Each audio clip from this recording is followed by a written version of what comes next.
Hi, I'm Maggie and I'm head of news at UBTV, and we're here today for an abortion debate between the Pro Life SOC, I've got Molly here from the Pro Life SOC, and Anna from the Fem SOC, and both of them have very polarised views, and they're just going to sit down and have a chat and see if they can find any place that they agree. So, Molly, can you tell me about yourself, the society, and your views? Yeah, so my name's Molly, and I think what's important is that we're the feminist pro-life society, and I think that's a really important point to make, because for me abortion really is a feminist issue, and that's kind of the way I want to approach it. So about me, I'm a first year PhD student here at the University of Bristol, and I study mental health, law and philosophy. Very interesting. And Anna? So I'm co-president of the Intersectional Feminist Society here at Bristol. I agree as well, abortion is a feminist issue. And I study history and I'm in my second year. I have quite just a point to make though about this idea of feminism and pro-life, because I feel for me that is completely oxymoronic. I think that pro-life implies that you're imposing intervention over what a woman can do with her body, and that to me seems like the complete opposite with feminism. So I just kind of have slight issue with the fact that your society is called that, because I don't think pro-life is empowering for women. I don't think that pro-life grants women any kind of, if anything, it denies rights and denies women body autonomy, and that's what I believe feminism actively acts to do, is empower women, grant them body autonomy, grant them rights, civil rights, which I believe abortion is. I completely agree that feminism is about supporting women and allowing them an equal place in society. I think for me a really good quote that kind of sums up feminism is, I'm sure you know it, feminism is the radical notion that women are people, and I think pro-life feminism just takes that radical notion one step further and recognises that all human beings are persons with the right not to have their lives ended by violence. To me, feminism is so much about fighting systematic power imbalances in our society and supporting the vulnerable and ensuring that women don't get treated as property. And I just think that it's obvious to me that if you're respecting the rights of a section of society, that we just spread it out to all humans. I agree with that to an extent, but for example, with the example in Romania, so abortion was made illegal in 1966 and they experienced 9,000 deaths from illegal abortions. When they then made abortion legal again, marital deaths from abortions completely declined because they were legal and they were safe. So then, therefore, how can you tell me by making abortions illegal,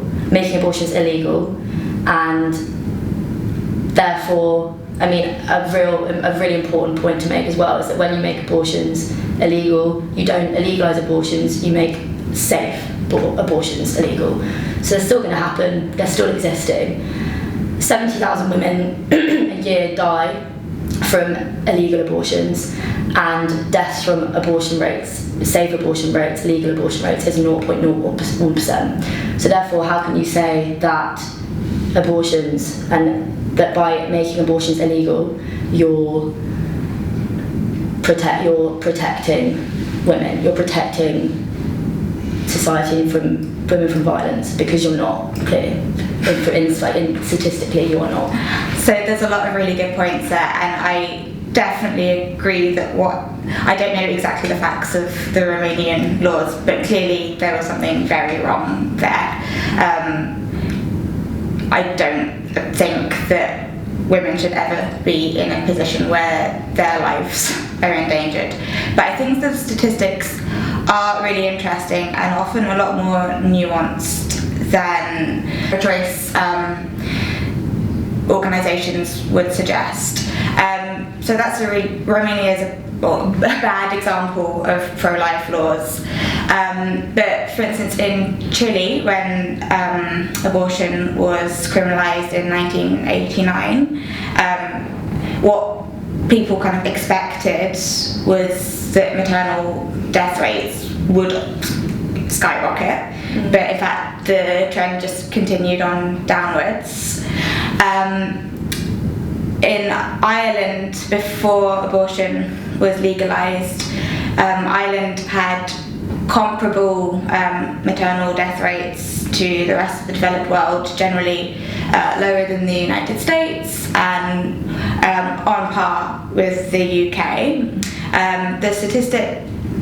The problem when you look at kind of global statistics around abortion is that it often confounds factors. So it is generally true that in countries with legal abortion, maternal death rate is lower, and in countries where it is illegal, it is generally higher. But that it's also true that the countries where it's legal tend to be in the developed world with much higher access to healthcare, and in countries where it is illegal, it isn't. In South Africa, when abortion was legalised, there was either no change in maternal death rate, or it actually went up as more, because you can't have a safe abortion. Like, being legal doesn't necessarily mean safe. You still have to be in a developed healthcare system for it to be safe. And a lot of international aid resources actually go to legalising abortion in developing countries and proclaiming that as safe abortion, when in fact the healthcare system is still in shambles, and more women end up dying because the money that could have been spent on providing better healthcare training for doctors, better hygiene in hospitals, was instead spent on encouraging abortion. I think just on the last about encouraging abortion, just another point, this obviously might seem really obvious, but pro-choice doesn't mean that I'm sitting here going, have an abortion, don't raise your child. Yeah. That's not what I'm saying. And I think there is this rhetoric that's perpetuated by pro-life organisations that conflates this idea of pro-abortion and pro-choice. I think that you can say, for example, you could say, personally, I'm opposed to abortion, I wouldn't get one myself, but you can appreciate the wider context, appreciate, for example, you were saying, in countries that might not have as kind of well-invested healthcare systems, you can appreciate the fact that there are going to be financial factors, social factors, the fact that women might want to continue with their careers, and I think that's just a really important kind of point, just a side note to make. I think in terms of safe abortions, I think there is absolutely such thing as a safe abortion. I think that there is this. Safe abortions can occur in places where there are medical professionals and where there's sanitation, and there's also an aftercare as well. Whereas if you're getting it done illegally, there are an absolute plethora of factors that are going to affect the way that happens and that occurs. And so I think that that's just two kind of important points I wanted to make there in terms of what do you kind of back to like feminism and pro-life. Yeah. I'm super interested in that and why you guys wanted to promote yourself as a feminist society. So I've been engaged in the pro-life movement for quite a while, just on the sidelines and what I read and take in, and everything that I follow on social media is feminist secular perspectives on pro-life. So it is a real thing, and I think part of it is just saying that pro-life feminists do exist. So I think that was part of why we wanted the society to be this. But also I think it genuinely is a feminist issue, because to me the culture around abortion, and I think you said something earlier about looking at the wider societal picture, and I think that's really important, because it's not just about one choice at one time, it's about what laws how laws shape the society around us. And I think what the rhetoric around abortion says is that a woman can't achieve unless she makes her body function as closely as possible to a man, and it lifts up the wombeless male body as this normative standard that in order to succeed in society you have to engage in sex in the same way as a man, and completely, as a man can walk away from any responsibilities he has, so can a woman. And instead, what I think true feminism looks like is acknowledging kind of the biological embodiment of a woman and saying, pregnancy and childbirth is not the end of your life. If you want to achieve in your career, go do that. We will support you. And instead, abortion just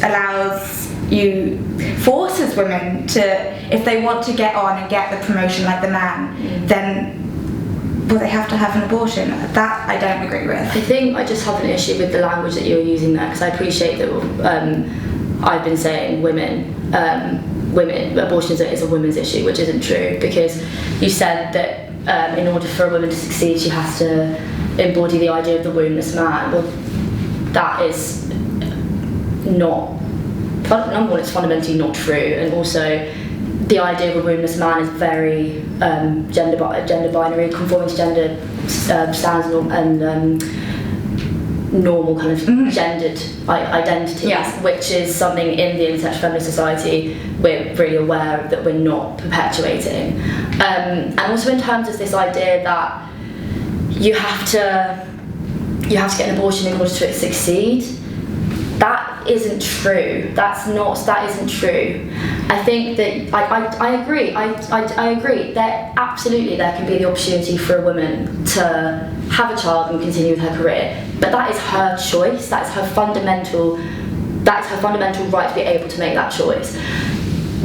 By the state intervening and saying, actually, hang on, you're pregnant, but you want to continue with your studies, and you have a child because the state says so. That is absolutely unfair and denies the woman that right and that choice to be able to make her own decisions about her life and about her experiences. I was going to say, could both of you give a definition of feminism and see whether there's any overlap considering the difference of views? So how do you define feminism? So to me, feminism is about women's equality and ensuring that women are treated as people and able to realise their full potential in society. And I think that pro-life feminism is about battling real sexism in everyday life, as well as in more a global context. So it's also about fighting for all the girls in Asia who lose their lives to sex-selective abortion, and fighting against discrimination against pregnant women and mothers in the workplace. So my definition of feminism is that it's intersectional. So I believe in equality for all genders. I don't believe that anyone should be pushed down. I believe people need to be raised up so that we're on an equal platform. I believe that my feminism is empowering. I believe in activism. I believe very much, I'm sure, in the same in protecting rights of pregnant women, protecting women globally as well, and people of all genders globally. So yeah, I believe in the equality of all genders and through activism and protest. So your definition of your idea of feminism with regard to abortion is that it's the woman's choice, and the choice is what gives you equality. Whereas if your view of feminism is recognising actual biological womanhood. For me, my feminism is entirely about recognising the equality of women, but also seeing the value in the unborn life of the child. And I think pro-life feminism really hits on a weakness in some forms of feminism and some forms of pro-life rhetoric.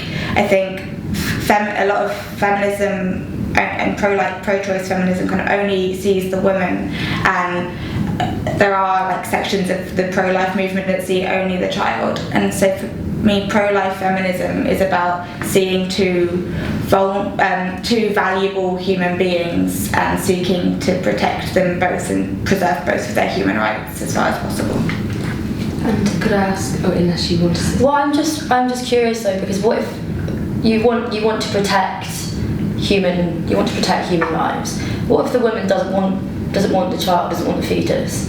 What if the woman and then what would your argument be to that if the woman says, I appreciate that this is what you're trying to do here, but I don't want that, actually. I'd much rather make my own decision, my own choice. So I don't think the value of human life depends on its circumstances and how much other people around in the world value it. I think the value of a human life is intrinsic to the person. And when we start just letting other people decide how we value people's lives, we get down a bad road, and it's not safe to allow people to subjectively decide who gets rights and who doesn't. What's just safer and, to my view, a more progressive society is about recognising that all human beings have a right to life and protecting that.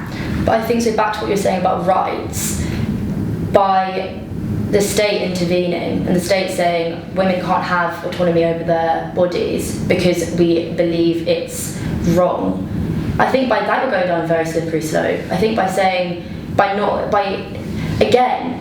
state doesn't, by legalising abortion, it's not encouraging it. It's not saying that this is what you have to do. It's saying that this is something that you can do if you feel that you're in a circumstance where you need it.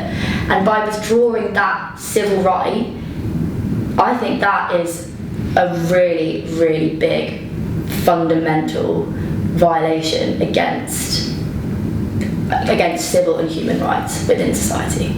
I understand that, and I think my answer to that has to be that I really do value autonomy, but I don't think autonomy is such a powerful, untrammeled right that it gives you the right to take someone else's life. And also, you talk about kind of government incursions on autonomy, but I think it's important to remember that we do this in all sorts of circumstances all across the board. That's kind of how law works. I don't have the autonomous right to punch a cat. And also I'm compelled to wear a seatbelt when I drive, both for my protection and the protection of society around me. And importantly, in healthcare, the way we conceptualise autonomy tends to be as a negative right. So I have a right to refuse treatment, but I don't have a right to demand treatment. So I have a right to be free from government interference, but that doesn't mean I have the right to do whatever I want. No, I appreciate that, but I think in terms of the abortion laws that we've got now, you have the right to keep your child. You have the right if that's what you want. And absolutely, I respect your views. I respect that you wouldn't get an abortion, and I completely respect that. But that is a right that you have in society. Why should women have to conform to that right, that belief, and not have an alternative option? That is again my issue. That's my issue with the pro-life, by saying we must absolutely we have to make abortions illegal because they're a form of murder or whatever. That's not progressive. That's your view on abortion, or how should it be? Should you just say no to abortion should be illegal completely, and do you think they should just be allowed in any circumstance? So both of you disagree that the current state of the law is adequate? Yes, I think so. I think my ideal of abortion law is how it was in Ireland before they legalised it. I think that law worked really well at protecting and valuing both lives. How was the law in Ireland, just to elaborate? So abortion was illegal. But I think it said except in situations in which the mother's life was in danger, but it becomes a slight semantic issue. So I think regarding regarding whether you call it abortion and whether it's morally the same, because I think I have a lot of friends who are doctors and who are all pro-life, and they can't think of a circumstance in which a woman's life is in danger and the treatment is abortion rather than something else in which the child dies, which we would think it should be legal. Of course it should be legal. Do you have any personal experiences regarding abortion that have shaped your views? Yeah, so my views were always pro-life, but I think something that really stamped down kind of my feminist views on it were a very close friend of mine got pregnant with a crisis pregnancy when she was 16 years old, and kind of she ticked every tick box of society telling her this, you should get an abortion. This is just, obviously you should. She was 16, she had mental health issues, she'd come from a really dysfunctional, abusive childhood, she was just about to start her A-levels, I can't think of many more factors to kind of pile on. And I think the fact that society is telling her, you can't succeed in life if you keep this child, it will hold you back. And since she's had her daughter, she has not let anything hold her back. And she's halfway through university, and her daughter's 3, and all she does, it's just really lit a fire in her to build a better world for herself and her daughter, where you don't tell a woman, no, you can't do something because you got pregnant. Thank you. I think that's really lovely, by the way. That I think that's amazing. I just like to point out though that was her choice. Do you see? That's kind of again what I want to come back to, is the fact that was her choice and she chose to do that. So in the same way, so when my best friend, she was 17, we were 17 at the time, and she got pregnant and came from the complete opposite background from your friend. So she had a really supportive family, they were pretty financially stable, and her parents were totally aware of what was going on. But she chose to have an abortion because she didn't want the child, because she didn't feel like she could in her situation. Because I mean, unlike your friend that's clearly has done great at university and so on, she didn't want to have she didn't want to have a baby. She didn't have the time, and she chose to do that again. So I think that my opinions and my views and how I feel about pro-choice again come down to the fact that if you want to have a child, then that's absolutely your choice. But if someone wants to have an abortion, don't vilify them for it, don't make them feel guilty about it, don't make them, for example, I went at my college and where I'm from in Brighton, pro-life people used to stand outside an abortion clinic because there's an abortion clinic right next to the college. Don't do that, because don't make people feel that they can't have an abortion habit, which a lot of people find really traumatic. I mean, it is a difficult thing to decide to do. Pro-life campaigns need to move away from this, need to move away from making people feel guilty for getting it done, because ultimately it is your opinion, that is kind of where it lies. So yeah, I mean, my feelings from pro-choice come down to the fact that I believe it is my friend chose to have that abortion in the same way that your friend chose to keep her child. So I think just things I'd say to that is that the story of my friend isn't just the story of my friend, it's the story of my friend and her daughter who is in this world today because her mum saved her life. And there's a reason pro-life people are outside clinics, and I agree that they need to do this very carefully, but they're there to ensure that women the ideal is that they're there to show women that there is support for both lives. And I have heard touching stories from women who have been on their way inside an abortion clinic because society had so completely let them down that they didn't feel like they had a choice. And that's a story you hear so much. And they were able to reach out to the help that was offered there and have their children, and are just so thankful for that support. And their voices are often really lost. You don't hear much from the women whose lives are helped and their children whose lives are helped by people outside abortion clinics. And I think it's sad that those women's voices are lost in this conversation very often. I completely appreciate that.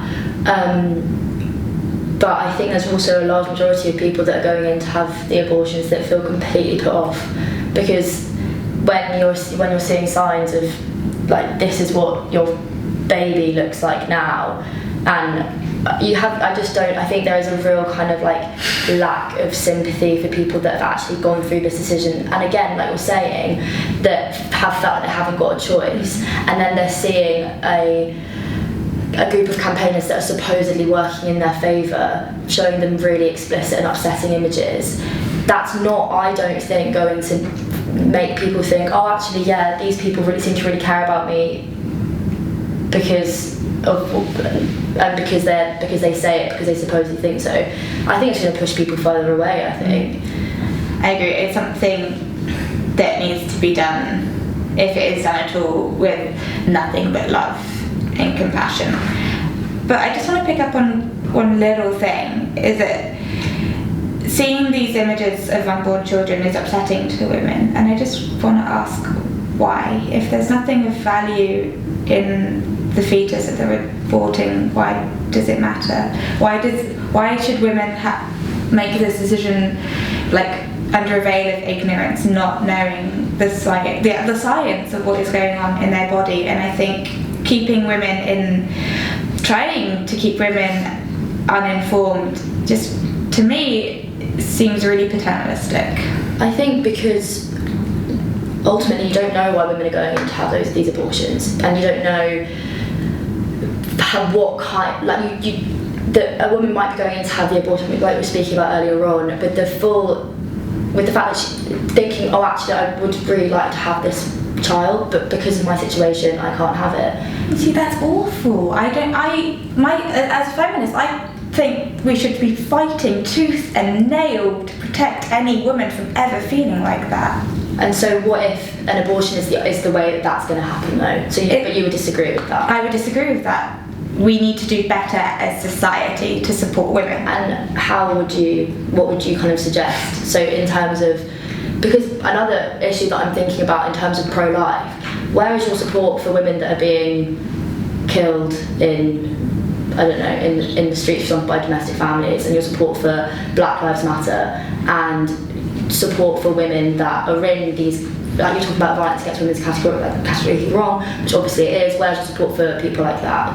Why do you think I'm not working on that? No, I mean, but just in terms of the pro-life organisation generally, I'm not saying you personally, but I'm just saying as generally as a kind of movement. I think as a movement, it is there. I mean, most people I know in the pro-life movement are really active in all sorts of other activism areas. I work a lot with disabled children. Lots of my friends work in soup kitchens, helping the homeless. I work as a medical ethicist, fighting hard for respect for the rights of the mentally ill.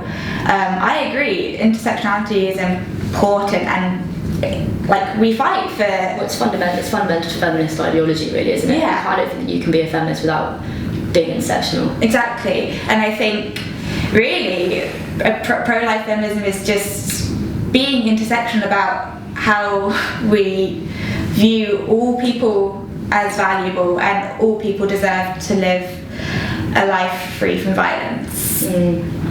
I was just saying, your view of sort of choice in a situation where women are limited in their choice, obviously through their situation, and so your view is more recognising that, although women do not have the choice, and you would prefer abortions to be illegal, it's recognising more that some women do make the choice, even though it's legal, to not have an abortion, and it isn't the end of the world. They can still continue their career, they can still have a good life. Yeah. And it's more focusing on that positive aspect, I didn't have an abortion, and but I think the best decision. I'd just like to pick up on that point again. It's choice, isn't it? It's all about choice. That's absolutely what it comes down to.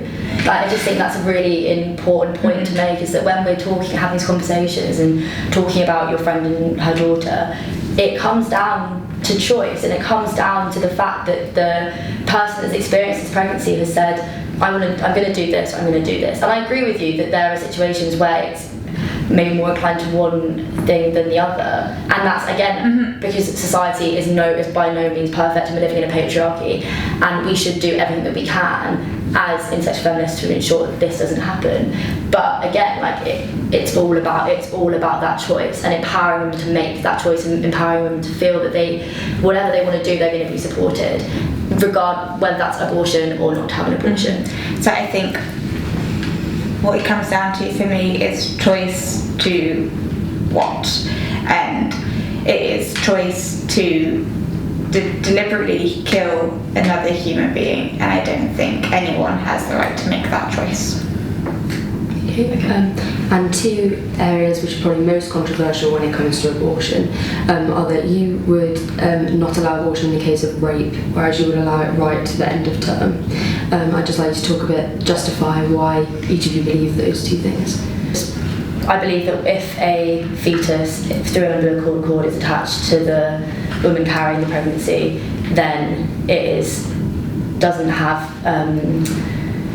Is not. I don't know how to word this. Sorry, I need to just think about this. Not autonomous. It's not autonomous. Yeah, it's not autonomous. It doesn't have the kind of same autonomy that the woman has, and this kind of idea of right to life, I find quite problematic, because why would a fetus have more of a right to life than the woman carrying the pregnancy? I think the thing is, this is a very. You're right. It's a very conflicting issue, I think, within pro-choice circles anyway.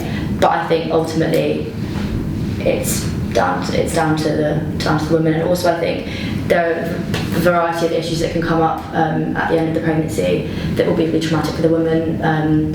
Perhaps she hasn't got financial support, or she's not hasn't got maybe the partner that's raising the child with her, or doesn't have the partner and doesn't want to have the child anymore, doesn't want to have the fetus. So yeah, I think termination till last sentence. So as long as it is in the womb, it is not autonomous, therefore the woman's right prevails over the child's right. Okay. My answer to that is, I think it's really hard to see how there is a difference in moral value between a fetus and a newborn infant. They're developmentally the same, it's just a matter of location. And I don't think you would argue that, say, the woman's husband leaves her after a month, or she loses her job when her child is 3 weeks old. I don't think you would argue that just because her circumstances have changed, then she can kill her born child. And I don't think that just by virtue of the location of the child that somehow has fewer rights. So you would not allow termination in the event of rape? Yes, although I would just like to preface that with just a general note on how horrific a circumstance that is, and there's kind of no way around that. Obviously rape is terrible and traumatic, but there are a couple of kind of points still to be made. One is that an abortion won't unrape a woman. She's going to carry that trauma with her for her whole life, and she can be strong and survive, but like abortion doesn't cure that. Secondly, kind of ultimately what is wrong with rape is, if you really kind of boil it down, is it's the vulnerable being attacked by someone in a strong position, and I think really that's how I would characterise abortion as well. And my final 2 more points. One of the organisations I kind of mentioned earlier that are like secular, feminist, pro-life, one was started by a rape survivor, and there's a lot of organisations. One's called Save the One, which is all about kind of rape survivors and their views on abortion. And I think I'm not really equipped to speak for these women, but I'll just highlight their stories. My final point is that, so I believe in a consistent life ethic and valuing every human life. Rape is a horrific crime, and as a society we need to do more to fight against sexual assault and bring people to justice. But I would not want capital punishment for a rapist. I don't believe in capital punishment because I value human life. And we wouldn't punish the man that way, so I don't see how we can justify punishing the innocent child who, by no fault of its own, ended up existing in this way. Okay, I've got a few issues with that. So you said about you don't think it's right that a vulnerable being should be in the same way of rape. So, like you mentioned very rightly, rape is awful. It's psychologically traumatizing, and it is a complete violation of any right of any kind of sexual autonomy or whatever that person has. Why should a woman that has been raped have to carry the child of her rapist? Why? You said the trauma stays with her forever. Why would she want a physical? Why would she want something physically, with the actual pregnancy increasing and she could see the development of the fetus? Why would she want a physical reminder of that every day? I just think that this is an issue in terms of the way that you're viewing this. It's acceptable in terms of rape. I mean, abortions aren't acceptable even in terms of rape. That is completely anti-feminist. I think it just drives home this point that actually, regardless of your situation, regardless of the fact that you have been violated by the most heinous crime, you still have to have that child. And that just to me I find it really upsetting. And in the same way about you saying the vulnerable being, the mother is of the child, the way that you would see it, is still vulnerable and is still completely isolated in this issue. And so by saying that, I think that is massively offensive to victims of rape that then become pregnant, because why is it their responsibility to bring a life into this world that reminds them of that issue, or reminds them of that event? I just think it is fundamentally anti-feminist and an issue that I just don't kind of like see how you could possibly think that if you're a feminist. I just don't categorically believe that is something that can be supported by a feminist, to be honest. Yeah, I understand. And it's like you said before, with late-term abortions being divisive in kind of pro-choice circles, there's equally differing opinions on this in pro-life circles, and I for one would probably be in favour of a legal exception, because I think it's wrong to kill to have an abortion and take the life of a child. But I think that you're right, for some women that's so much that it does potentially get to the point of being a defence, in the same way that abused women have a defence when they kill their husbands. And I think there is potentially room in the law to recognise that and still say it's wrong. Okay, cool. So I'm just going to ask a bold question. So do either of you think you've learned anything from the other's view in any broad sense? Do you want to go first?